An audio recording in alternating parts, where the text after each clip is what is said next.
I stood in my brand new 3-bedroom house in suburban Dallas, Texas, staring at the untouched appetizer platters. 8 years. 8 years of eating ramen dinners while my coworkers went to fancy restaurants. 8 years of driving that beat-up Honda Civic while everyone else upgraded. 8 years of skipping vacations, wearing the same clothes, living like a monk. All for this moment.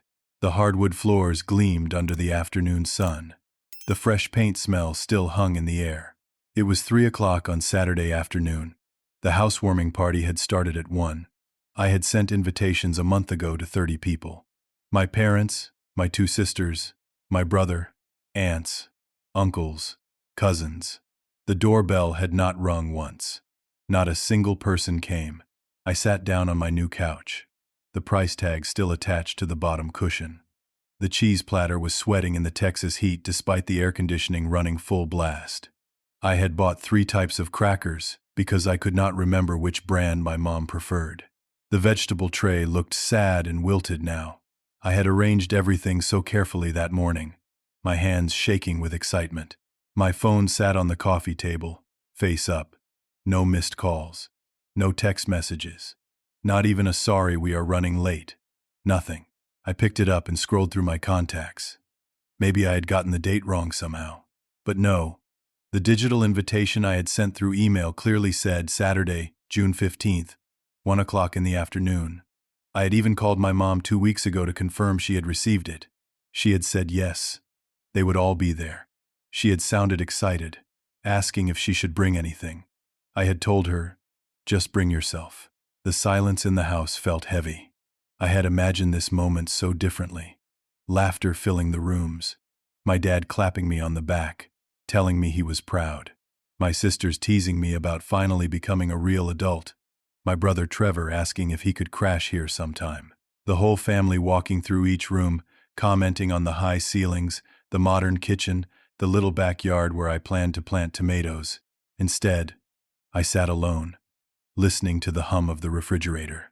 At 4:30, I opened Instagram without really thinking about it. Just something to do with my hands. A distraction from the growing pit in my stomach. The app loaded, and the first post at the top of my feed made my heart stop. It was from my mom, posted 2 hours ago, right at 2:30 in the afternoon, right in the middle of when she should have been here. The photo showed my entire family gathered in my parents' living room. I recognized that floral couch immediately, the one my mom had owned for 15 years. There was my dad in his good shirt, the blue one he wore to church. My sister Janet in a yellow dress, holding a champagne flute.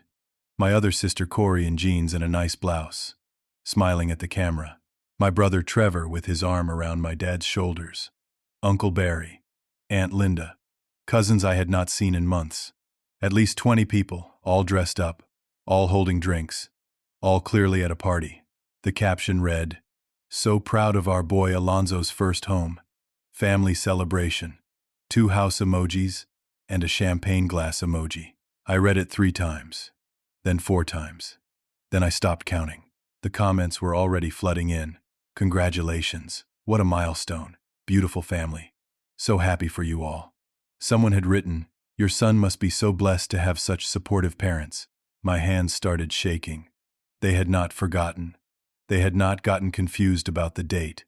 They had not been in some terrible accident on the way over. They had deliberately chosen to throw a party about my house at their house, without me, at the exact time I was sitting here alone waiting for them. They were celebrating my achievement without me present, making it about themselves, posting it publicly so everyone could see what a wonderful, proud family they were. And I was alone in my empty house with 30 pounds of food nobody would eat. I tried calling my mom. It went straight to voicemail. Her voice sounded cheerful on the recording. "Leave a message and I will call you back." I called my dad. Voicemail. I texted Janet. "Why did nobody come?" The message showed delivered but not read. She had her phone, I knew that. She had just been in the Instagram photo holding it. I texted Trevor. "What is going on?" Same thing. Delivered but not read. I sat there for another hour, just staring at that Instagram post. The likes kept climbing. 50, 70, 112. My mom's friends from church. My dad's co-workers. People who had known me since I was a kid. all congratulating my parents on my accomplishment. I took screenshots of everything. I do not know why. Some instinct told me to document this. The sun started setting outside my big living room window. The golden light I had been so excited about, the reason I had specifically chosen this house, now just felt like it was mocking me. Look at this beautiful moment you are having all by yourself. I put the food in the refrigerator, sealed the containers, stacked them carefully. My hands moved automatically. My brain felt numb. I had spent $240 on food. I had spent 3 hours that morning preparing everything. I had vacuumed twice. I had even put fresh flowers in a vase on the kitchen counter. Yellow roses because my mom always said they meant friendship. The flowers looked stupid now. I grabbed the vase and almost threw it across the room. But then I stopped myself. This was my house. I had worked too hard for it to start breaking things on the first day. I set the vase down carefully and went to bed at 7:30 in the evening, still wearing my good clothes, the outfit I had picked out special for the party. I did not even take off my shoes. I just lay there in the dark, in my new bedroom, in my dream house, feeling more alone than I had ever felt in my entire life. Sunday morning came too bright and too early. I had barely slept. Just lay there replaying that Instagram post over and over in my mind. Around 9 o'clock, my phone finally rang. Dad, I almost did not answer. Let it go to voicemail like he had done to me. But something made me pick up. Hey champ, he said, voice casual like nothing had happened. How was your first night in the new place? I could not speak for a moment. How was my first night? Was he serious? Where were you yesterday? I finally managed. Oh, that. Well, your mother and I talked about it, and we figured you would probably want a quiet first day in your place. You know, get settled in without a bunch of people running around. We were giving you space. You threw a party, I said. I saw the Instagram post. You were all at your house having a celebration. About my house. There was a pause. Well, we can celebrate however we want, Alonzo. We raised you. We are proud. We wanted to mark the occasion with the family. You were supposed to mark the occasion here, at my house. That was the whole point of the housewarming party. Do not be so sensitive, he said, and I could hear the edge creeping into his voice now. We will come by sometime this week and see the place. Your mother wants to bring you some curtains anyway. She thinks those windows need covering. I do not want curtains from Mom. Fine, whatever. Listen, I have to go. Glad you are settling in okay. He hung up before I could respond. I stared at my phone. That was it? That was his explanation? We were giving you space? While posting public celebration photos? I went to work Monday morning, still feeling like I was moving through fog. I am an accountant at a firm called Sterling & Associates. Mid-sized place downtown. Decent people. Boring work, but it paid the bills. Had paid the bills for 6 years while I saved for the house. My coworker Rachel asked how the housewarming went. I told her nobody came. She looked horrified, put her hand on my arm, said she was so sorry. Her genuine sympathy almost made me cry right there in the break room. Around 11, I got an email. From my mom. Subject line: Family investment opportunity. I should have deleted it. Something told me not to open it, but I did anyway. Dear Alonzo, it started. Now that you are a homeowner, you understand the complexities of property ownership and family legacy. There is something your father and I need to discuss with you. 5 years ago, Trevor wanted to open his restaurant. You remember, the Italian place downtown. He had such dreams for it. We believed in him. We took out a second mortgage on our house to help fund it. $65,000. I had not known that. Trevor's restaurant had lasted 8 months before closing. I remembered going there once, the place half empty on a Saturday night. Trevor stressed and snapping at the waitstaff. The email continued. Unfortunately, as you know, the restaurant did not succeed. The economy was difficult. Trevor worked so hard, but sometimes these things just do not work out. The problem is that we now have 2 mortgages on our house, and we are having difficulty making both payments. The bank has sent us a notice. We have 90 days before they begin foreclosure proceedings. My stomach dropped. We did not want to burden you before. You had your own goals, your own dreams. But now that you are a homeowner, you understand property value. and what it means to build something. You understand what family legacy means. Your father and I have put everything into that house. We raised you kids there. All your childhood memories are in those walls. Then came the ask. We need help consolidating our loans. We are asking if you would be willing to co-sign on a loan consolidation for $60,000. Or, alternatively, we could take out a home equity line of credit against your new property. We would make the payments, of course. This is just a temporary situation until your father's retirement account matures next year. It is what family does. We sacrificed for you kids your entire lives. We gave you everything. Now we need you to help us keep our home. I read it twice. Then I got up, walked to the bathroom, and splashed cold water on my face. They had planned this. The housewarming snub had not been casual cruelty or thoughtlessness. It had been strategic. Make me feel guilty. Make me feel excluded. Make me feel like I owed them something. Soften me up for this. $60,000. Against my house. The house I had spent 8 years saving for. The house I had sacrificed everything for. I went back to my desk and started researching home equity loans, second mortgages, foreclosure timelines. By the end of the day, I understood exactly what my parents were asking. They wanted me to put my house at risk to save theirs. If they defaulted, and based on the fact that they could not pay their current loans, I had every reason to believe they would, I would be responsible. I could lose everything. I sent one text to my mom. I need time to think. She responded immediately. Of course, honey. Take all the time you need. We love you. The words felt hollow. I avoided phone calls all week. Tuesday, Wednesday, Thursday. I sent one more text to my mom on Thursday saying I was still thinking. She responded with a heart emoji. Wednesday evening, around 7 o'clock, my doorbell rang. I was in sweatpants, eating leftover Chinese food straight from the container. I was not expecting anyone. I looked through the peephole, and my blood went cold.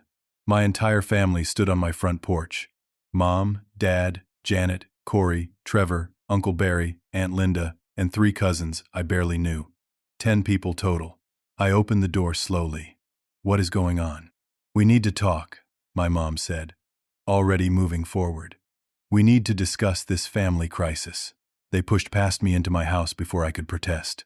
Just walked right in like they owned the place. My dad made straight for my living room couch. Uncle Barry sat in my armchair. Everyone else arranged themselves around the room, taking up all my space. This is not a good time, I started to say. We will make it a good time. My dad interrupted. Sit down, Alonzo. I remained standing. This is my house. Exactly, my mom said, positioning herself by the fireplace like she was about to give a presentation. And we are your family. We need to talk about this crisis we are facing. What happened next was not a conversation. It was an ambush. They took turns. Each person had clearly been assigned their role. My dad went first. I worked 2 jobs when you kids were growing up. 2 jobs, Alonzo. I did not sleep more than 5 hours a night for 15 years to make sure you had everything you needed. New shoes when yours wore out, school supplies, a car when you turned 16, college tuition help. I sacrificed my health for this family. My mom next. I gave up my career to raise you. I had dreams too, you know. I wanted to be a teacher, but I stayed home because that is what mothers do. I made that sacrifice gladly because family comes first. I never once complained. I never once asked you kids for anything in return. Until now. Trevor leaned forward, elbows on his knees. The restaurant failed because of the pandemic and the economy. Not because I did not work hard enough. I worked 16-hour days. I poured everything into it. It was not my fault. Mom and Dad believed in me when nobody else did. They put their house on the line for my dream. That is real love. That is real family support. Janet, voice quavering. If they lose that house, where are they going to live, Alonzo? Did you think about that? They are going to be homeless. Are you going to let your own parents be homeless? And if they move in with one of us, guess what? They will probably have to move in with you because you have the biggest house now. That was a threat. I heard it clearly. Corey, quieter but no less pointed. I always thought you were the responsible one, the smart one. But maybe we were wrong about you. Uncle Barry, shaking his head. Your grandfather, my father, would be ashamed of your selfishness. He always said family takes care of family. Blood is thicker than water. He would never have let his parents lose their home. Aunt Linda, clutching her purse. We are just asking for a signature, honey. That is all. Just help them consolidate. You will not even have to pay anything. They will make the payments. Then came the props. Trevor pulled out a folder from a bag I had not noticed he was carrying. Inside were printed documents, loan applications, home equity line of credit forms, everything already filled out, neat and organized. Just blank spaces where my signature was needed. Uncle Barry stood up. I am a notary, he announced, pulling out his stamp. We can take care of this right now. Tonight. Get it done, and we can all move forward. This is insane, I said. You cannot just show up at my house and demand I sign legal documents. We are not leaving until you do the right thing, my dad said, and his voice had gone hard. We are not leaving until you sign those papers. I looked around the room. Every single person was staring at me, waiting, expecting, demanding. Sign the papers, my mom said softly. Please, baby. Do not you love your family? My heart was pounding. I felt trapped in my own house. This is coercion, I said. This is not okay. This is family. Trevor shot back. This is how family works. We help each other. Then why did not anyone help me on Saturday? I said, and my voice cracked. Why did nobody come to my housewarming? Why did you all have a party about me without me? Oh, for God's sake, Janet snapped. Are you still whining about that? Grow up, Alonzo. This is bigger than your hurt feelings about a party. Get out, I said. All of you. Get out of my house right now. Nobody moved. I said, get out. My dad stood up. We are your parents, he said. You do not get to kick us out. We are staying until you sign. I will call the police. Trevor actually laughed. You would call the cops on your own family? Over what? We are just having a conversation. Janet started crying, actual tears streaming down her face. How can you do this to us? She sobbed. How can you be so cruel? This is manipulation, I said, backing toward the hallway. This is abuse. Do not be so dramatic, my mom said. But she was moving toward me now, papers in hand. Just sign, honey. It will be so much easier if you just sign. I turned and walked quickly to my bedroom, locked the door behind me. My hands were shaking so badly, I could barely hold my phone. I called Marcus. My best friend since college, former linebacker, now works in construction. He answered on the second ring. I need help, I said. My family is in my house and they will not leave. What? I explained quickly. He did not ask questions. I will be there in 20 minutes. Do not open that door. I sat on my bedroom floor with my back against the door. I could hear them in the living room, talking amongst themselves. Someone tried the door handle. It rattled, but held. Alonzo, my mom called through the door. Come out. Let's talk about this like adults. I did not respond. 19 minutes later, I heard the doorbell. Heavy footsteps. Marcus's voice, deep and firm. Everyone needs to leave. Now. There was protest. My dad's voice raised. Trevor saying something about this being none of Marcus's business. Then Marcus's voice again, quieter but with steel in it. I am asking nicely once. Then I am calling the police myself and telling them there is a home invasion in progress. Slowly, I heard movement. Footsteps toward the front door. My mom's voice, high and upset. This is not over, Alonzo. This is not over. Uncle Barry. You are making a huge mistake. Janet, still crying. You are going to regret this. Trevor, loudest of all. You are dead to me. Do you hear me? Dead. Finally, the front door closed. I heard Marcus lock it. Alonzo, he called. They are gone. I opened my bedroom door. Marcus stood in my living room, 6 feet 4 inches of solid muscle, looking angrier than I had ever seen him. Are you okay? He asked. I nodded. But I was not okay. My legs felt weak. That was messed up, he said. That was really messed up, man. The loan papers were still on my coffee table. Marcus picked them up, looked through them, and his expression got darker. They wanted you to put your house up? For 60 grand? I told him everything. The restaurant, the second mortgage, The Instagram post. All of it. He listened without interrupting. When I finished, he said, "You need a lawyer. Like yesterday. Because this is not going to stop. They are going to keep coming." As if to prove his point, my phone buzzed. Text from my mom. "You are going to regret this, Alonzo. Family does not forget." Marcus saw it. He shook his head. "Yeah," he said. "Definitely get a lawyer." Thursday morning. I went to work trying to pretend everything was normal. It was not normal. My hands shook every time my phone buzzed. I kept expecting my family to show up again. At 10:30, my boss called me into his office. Gary was a decent guy, 50s, always fair with me, but his face looked serious. "Alonzo, sit down. We have a situation." My stomach dropped. "Someone sent an anonymous email to HR this morning. It claims you have been embezzling from client accounts." "What? No, I would never." "I know," he said quickly. "I know. I have looked at your work for 6 years. You are one of our most careful accountants. But HR has protocols. When there is an accusation of financial misconduct, they have to investigate. I am so sorry, but I have to put you on temporary leave until this is resolved." "Temporary leave? For how long?" "However long the investigation takes. Could be a week. Could be longer. It will be unpaid." The room tilted. "Unpaid? Gary, I just bought a house. I have a mortgage." "I know. I am sorry. It is policy. Get me documentation proving these claims false, and we can get you back faster. But until then, my hands are tied." "Who sent the email?" "Anonymous. Came from a burner email address." "But Alonzo, between you and me, do you have any idea who might want to hurt you?" I knew exactly who. Trevor knew where I worked. He had visited the office twice over the years.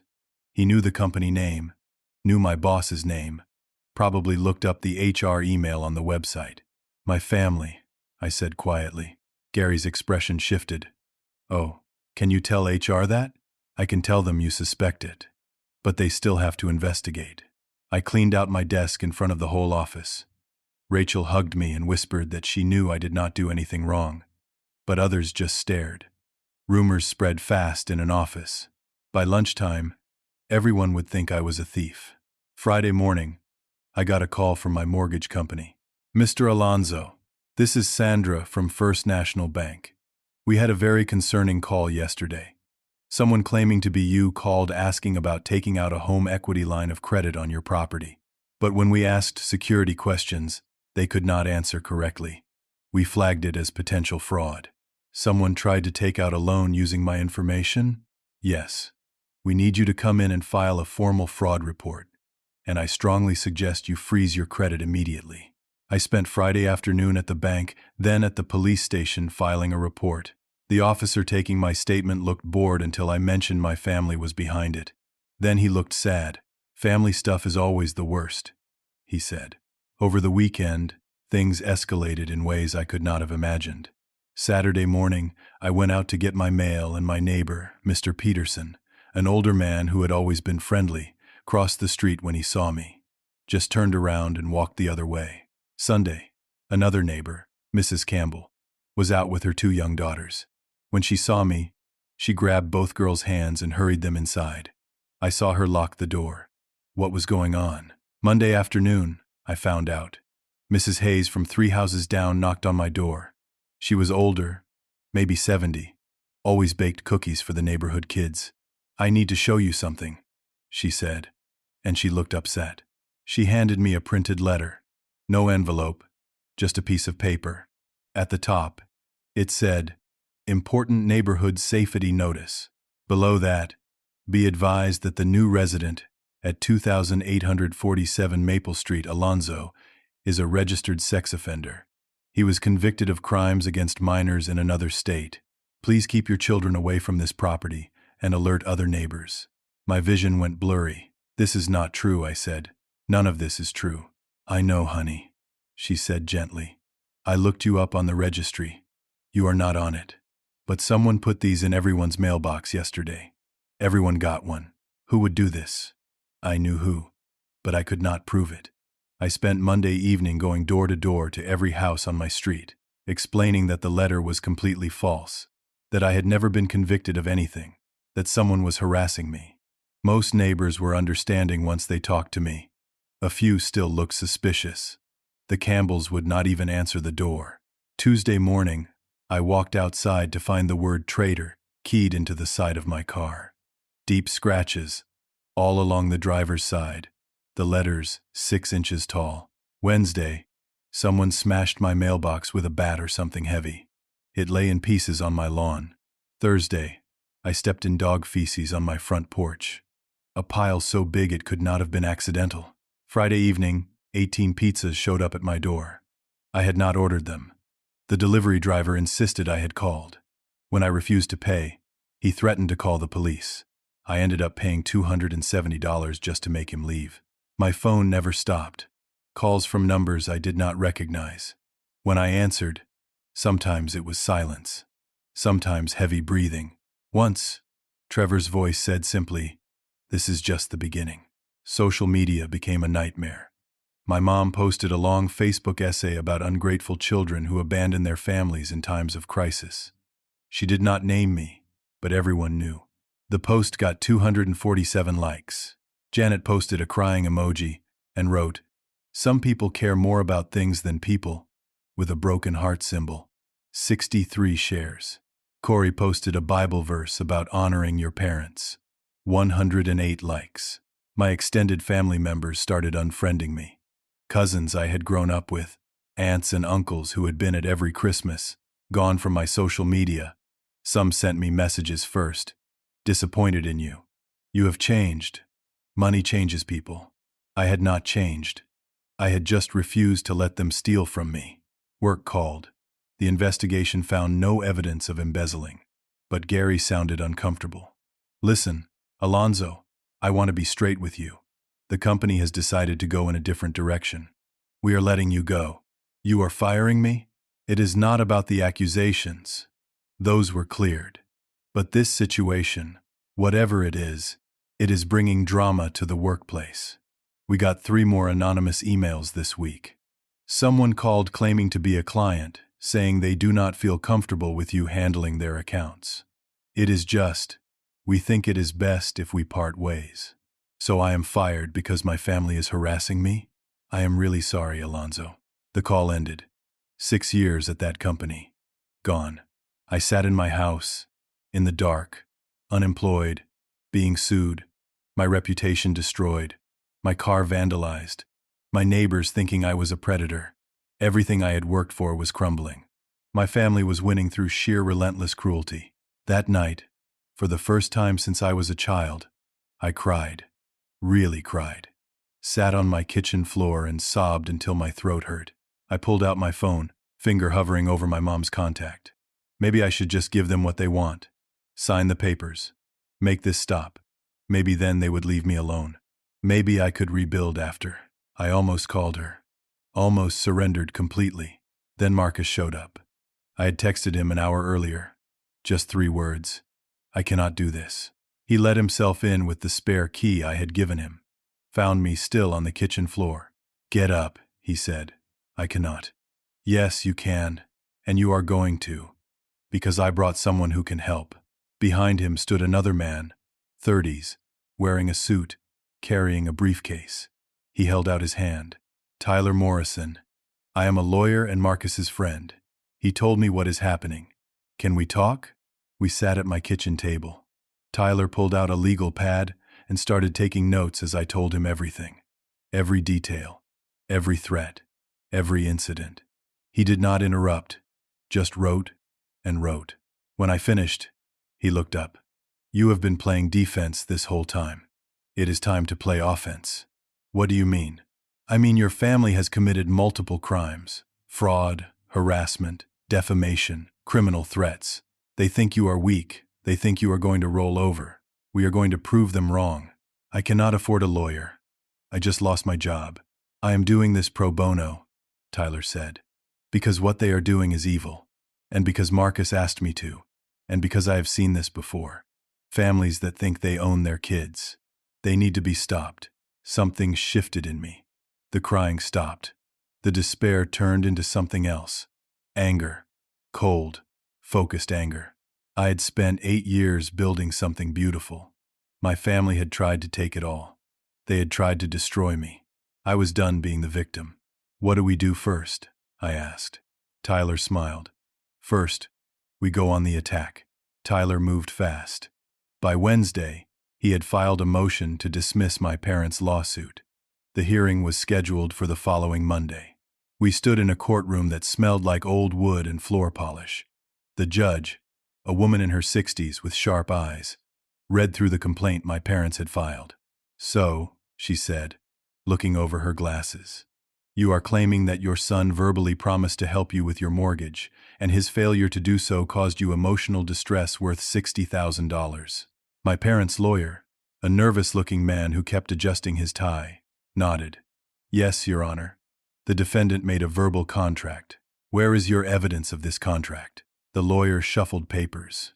"Well, Your Honor, it was verbal, but the parents can testify." "Let me save us all some time," the judge said. "This is ridiculous. This complaint is frivolous and borders on harassment. There is no contract here, verbal or otherwise. A son is not legally obligated to financially support his parents in Texas. Motion to dismiss is granted." She looked directly at my parents, who sat behind their lawyer looking shocked. "You are lucky I am not holding you in contempt for wasting this court's time.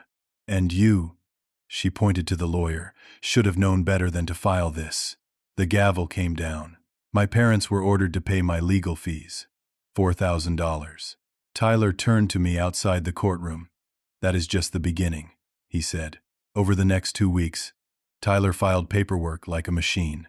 First, restraining orders. One against each family member who had been in my house that night. My mom, Dad, Janet, Corey, Trevor, Uncle Barry, Aunt Linda. The judge reviewed the evidence and granted temporary restraining orders. They had to stay 500 feet away from me, my house, and my workplace. Second, cease and desist letters regarding defamation. Tyler sent them certified mail to each person, threatening lawsuits if the social media posts were not deleted immediately. By the next day, my mom's Facebook essay was gone. Janet's posts vanished. Corey deleted her Bible verse. Third, the fraud case. The police investigated the forged loan application at the bank. They did handwriting analysis on the documents, matched the signatures to Trevor's handwriting. He had been stupid enough to use his own hand when he tried to forge my name. Trevor was charged with attempted fraud and identity theft, both felonies. I got a call from a detective. "Your brother is looking at potential prison time if convicted," she said. "These are serious charges." "Good," I said. And I meant it. The defamation got more attention. Tyler subpoenaed email records from my former employer.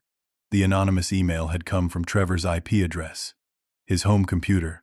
We filed a civil suit against Trevor for defamation, seeking damages for lost wages and emotional distress. $50,000. Then came the neighborhood letters. Tyler hired a private investigator, guy named Ron, who looked like somebody's grandfather but had been doing surveillance for 30 years. He set up cameras on my street. 3 nights later, the cameras caught Janet at 2 a.m, walking door to door, slipping papers into mailboxes. We had her. Clear video footage. Her face visible under the streetlights. The police charged her with criminal defamation and harassment. The prosecutor said she was looking at possible jail time. I started contacting my neighbors personally. Knocked on every door with police reports in hand, restraining order documents, everything official showing what was really happening. Mr. Peterson apologized profusely. "I am so sorry," he said. "I should have talked to you first, instead of believing some anonymous letter." Mrs. Campbell invited me in for coffee, her daughters coloring at the kitchen table. She looked ashamed. "I let fear make me stupid," she said. "Of course you are not dangerous. I am so sorry." Mrs. Hayes, bless her, became my champion. She baked me a casserole every week for a month, told everyone on the street, "That boy is being abused by his own family. We should be helping him, not shunning him." The work situation took longer, but Tyler handled it. He reviewed my termination paperwork and found the company had violated their own policy. They had fired me without completing the investigation process they promised.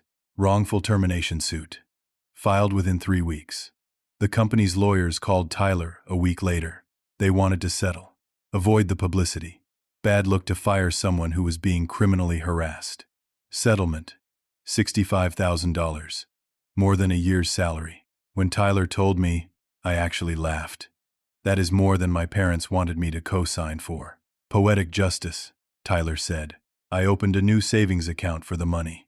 Enough to cover my mortgage for 18 months while I looked for a new job. The pressure valve released. I could breathe again. Then came social media. I had stayed silent through all of it, but Tyler said it was time to tell my side. I wrote a post. Simple, direct, factual. No dramatics. No name-calling. Just the truth. I bought my first house after 8 years of saving. I invited my family to celebrate with me. They threw a party without me and posted about it publicly. Then they asked me to co-sign a $60,000 loan and put my house at risk. When I refused, they harassed me, filed frivolous lawsuits, tried to commit fraud using my identity, sent defamatory letters to my neighbors claiming I was a sex offender, and cost me my job.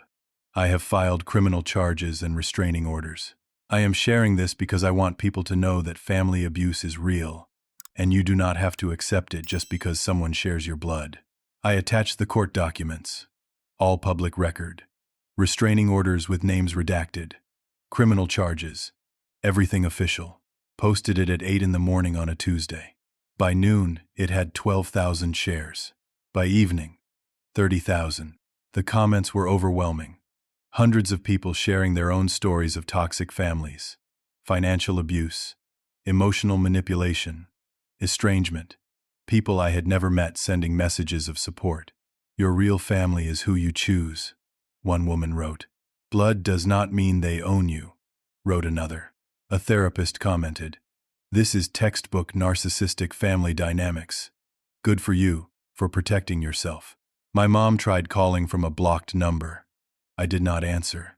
She left a voicemail. Her voice sounded different, scared instead of aggressive. Alonzo, please, we can work this out.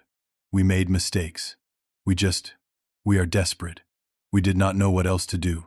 Please call me back. I deleted it. My dad sent an email. Subject, please. Inside, we are going to lose the house. The foreclosure is going forward. We have 60 days. Please, son, we are begging you. We will do anything. Just help us. Please. I marked it as spam. Janet called crying. Alonzo, I am facing criminal charges. I could go to jail. Please, you have to drop the charges. I have kids. What happens to my kids if I go to jail? I hung up. Trevor left a text. You win, okay? You win. Just please drop the charges. I cannot have a felony record. I cannot get a job with a felony record, please. I blocked his number. They had shown me who they were. I believed them. 3 months after my housewarming, I stood in a courtroom watching Trevor plead guilty to attempted fraud and identity theft. The judge looked down at him from the bench. Mr. Trevor, you tried to steal your brother's identity to take out a fraudulent loan. You sent defamatory emails to his employer that cost him his job. Do you understand how serious these crimes are? Yes, Your Honor, Trevor said quietly. He looked smaller than I remembered. Thinner. Beaten. The judge sentenced him to 2 years probation, 200 hours of community service, and a $5,000 fine, plus $12,000 in restitution to me for the wages I lost. Trevor would never go to actual prison, but he had a criminal record now. Permanent. That felony would follow him forever. Every job application, every background check, every opportunity lost. As we left the courtroom, Trevor looked at me. I did not look back. Janet's case resolved 2 weeks later. She pleaded guilty to criminal harassment and defamation. The judge was harsher with her because she involved children with those neighborhood letters. 1 year probation, mandatory counseling, $3,000 in fines, and $3,000 to me in restitution. She cried through the whole sentencing. Her lawyer kept handing her tissues. The restraining orders became permanent. 500 feet. Always. My parents' house went into foreclosure right on schedule. 4 months after my housewarming party, the bank took possession. They had 90 days to move out. Uncle Barry let them move into his basement. I heard this through Mrs. Hayes, who heard it from someone at church. Apparently, my mom was bitter, telling anyone who would listen that her ungrateful son had destroyed their lives. But nobody was listening anymore. Too many people had seen the court documents. Too many people knew the truth. At my new job, which I started 5 weeks after getting fired, my boss knew the whole story. They had specifically hired me after reading about it. A tech company, progressive, good benefits, 20% higher salary than before. Your integrity in a crisis says everything, my boss told me during the interview. We want people like you here. I celebrated my real housewarming 3 months after the original date. Sent invitations to 20 people. Marcus, Tyler, Mrs. Hayes, Rachel from my old job, my college roommate who flew in from Seattle, co-workers from the new job, neighbors from the street. Everyone came. We filled my house with laughter and music and actual joy. No tension, no hidden agendas, no one trying to manipulate me or steal from me. Just people who genuinely cared, celebrating something good. Tyler brought expensive wine and gave a toast. To Alonzo, he said, raising his glass, who learned the hardest lesson there is, that blood does not make family, character does, and who had the strength to stand up for himself when it cost him everything. You are the bravest person I know. Everyone cheered. I felt my throat get tight. Mrs. Hayes brought 3 casseroles and a pie. That woman could not help herself. She hugged me in the kitchen and whispered, "Your real family is here, honey." Marcus gave me a housewarming gift. A picture frame with a photo of the 2 of us from college, and below it, engraved, "Home is where they cannot guilt-trip you." I laughed until I cried. That night, after everyone left, I stood on my back deck looking at the stars. The same stars that had been there 3 months ago when I sat alone with uneaten food. Everything looked different now. I thought about the 8-year journey to this house, the sacrifices, the discipline, the dreams. I had thought it was about the property, about owning something, about proving I could achieve a goal, but it had been about something deeper. My family had tried to take this from me because they had never built anything themselves. My dad worked 2 jobs, but spent every penny as it came in. My mom gave up her career, but really, she just made excuses for why she never pursued her dreams. Trevor's restaurant failed because he never planned properly, never worked hard enough, expected success to just happen. They resented my success because it highlighted their failures. I was a mirror showing them what they could have been if they had made different choices. So they tried to destroy the mirror. But I had not let them. My phone buzzed. Text from Corey, my younger sister, the one who had stayed mostly quiet during everything. "I am sorry I did not stand up for you. I was scared of them too. Always have been. Can we talk sometime?" I stared at the message for a long time. Corey had been there that night. They invaded my house. She had been in the Instagram photo at their celebration. She had not helped me, but she also had not attacked me, had not sent defamatory letters, had not tried to steal my identity, had not filed lawsuits. I wrote back, "Maybe. I need more time, but thank you for apologizing." She responded, "I understand. I will wait. Maybe someday I would forgive Corey. Maybe not. But at least she had acknowledged what happened. That was more than the others had done." Another buzz. Facebook notification. Someone had shared my post again. It was up to 40,000 shares now. Comments still coming in daily. One new comment caught my eye. "My parents did the same thing to me. Your story gave me the courage to set boundaries. Thank you for sharing." I had not expected that. I had shared my story just to clear my name, to show people the truth. But apparently, it was helping others too. People trapped in their own toxic family situations, seeing that escape was possible. That felt good, like something meaningful had come from all the pain. I looked at the court documents Tyler had organized for me in a folder. Restraining orders, criminal convictions, settlement agreements, everything official and legal and permanent. My family had tried to make me weak. Instead, they had made me strong. They had tried to take everything. Instead, I had gained clarity. They had tried to isolate me. Instead, I had found out who my real friends were. I went back inside, locked the door, set the alarm. My house, my rules, my sanctuary. For the first time in months, I slept peacefully. 6 months after my housewarming party, I stood in my home office, the third bedroom that I had converted into a workspace. Sunlight streamed through the window I had picked specifically for this room, facing east to catch the morning light. My new job let me work remote 3 days a week. The coffee in my favorite mug, a gift from Marcus that said home is where they cannot guilt-trip you, was still hot. My mortgage payment had autopay set up, never late, never missed. In a drawer, filed neatly, were all the court documents, restraining orders, criminal conviction records, settlement agreements. My phone had a new number. Only the people I wanted to reach me had it. The house was quiet in a good way now, peaceful instead of lonely. Trevor's restitution payments came on the first of every month. $12,000 total, paid in installments of $200. He had 57 months left. Every payment was a reminder that actions have consequences. Janet's payments too. $3,000 at $100 monthly. She had 22 months remaining.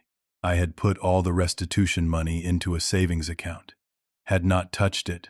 Might donate it to a charity that helps people escape abusive families.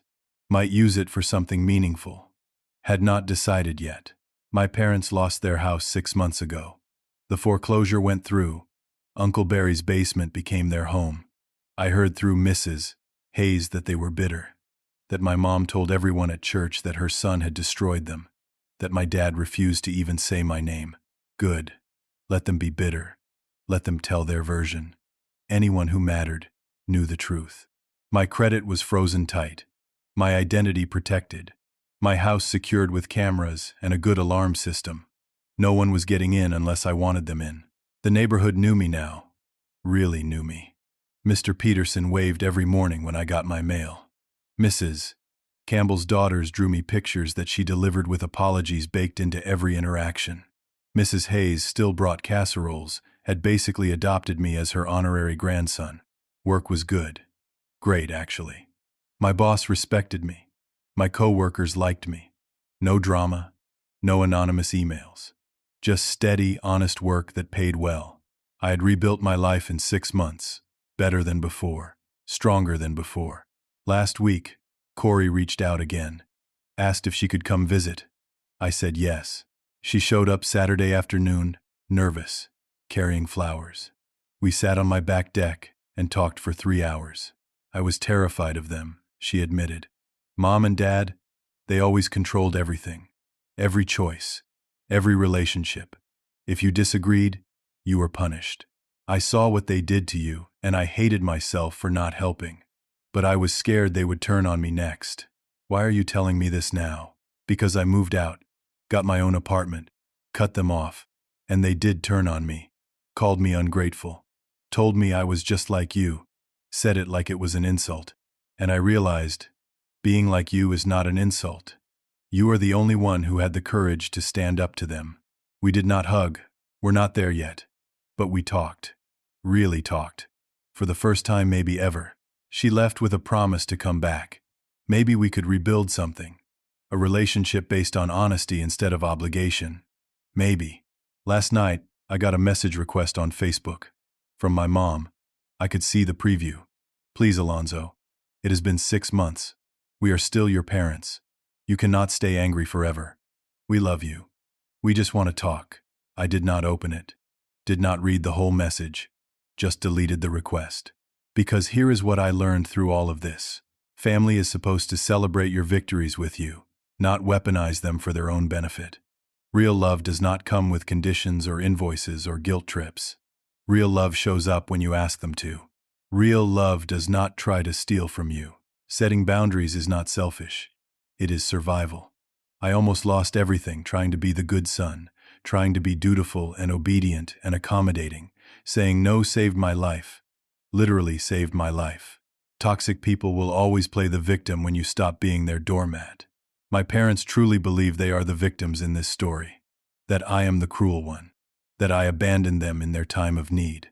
That is how manipulation works. They rewrite history so they are always innocent, always suffering, always deserving of sympathy. Let them believe it. Their delusion is not my responsibility. Financial abuse is real abuse. Using guilt and family obligation to access someone's money is exploitation. Threatening someone's financial security is violence. It does not matter if the abuser gave birth to you, or raised you, or shares your DNA. Abuse is abuse. Your achievements threaten people who have accomplished nothing. My success revealed my family's excuses. They had the same opportunities I did. They made different choices. Worse choices. And instead of looking inward, instead of taking responsibility, they tried to tear me down to their level. Misery loves company. But success stands alone until you find your real people. And here is the biggest lesson. Sometimes the family you build is stronger than the family you are born into. Marcus showed up when I needed him most. Tyler fought for me when I could not fight for myself. Mrs. Hayes fed me and defended me. Rachel believed in me. My new coworkers gave me a fresh start. My college roommate flew across the country just to celebrate with me. These people are my family. Not by blood, by choice, by showing up, by caring without agenda. The people who raised me tried to destroy me. The people who chose me saved me. My phone buzzed. Text from Marcus. Barbecue at my place tomorrow. Bring nothing. Just show up. That is what real family sounds like. Bring nothing. Just show up. I texted back. I will be there. I looked around my home office. The desk I had picked out carefully. The chair that supported my back during long work days. The window with its perfect morning light. The walls I had painted myself. A soft gray that made the room feel calm. This house was never just about property. It was about freedom. It was about building something that was mine. Something no one could take from me, no matter how hard they tried. My family tried to steal this. Tried to take my house, my job, my reputation, my peace. They failed. I won. Not by being cruel, not by revenge, but by standing firm, by getting help, by using the law, by refusing to be a victim. They taught me that blood means nothing if the people who share it are poisonous. They taught me that you can survive cutting off your family. More than survive. You can thrive. Every morning I wake up in this house, I remember what it cost. Not just 8 years of saving, but 6 months of fighting. 6 months of learning that I was stronger than I thought, that I deserved better than I had accepted, that freedom is worth any price. They wanted me weak and compliant and grateful. Instead, I am strong and independent and at peace. That is my victory. I grabbed my coffee mug, took a sip, looked out at the morning, my morning, in my house, that I earned, that I defended, that I kept.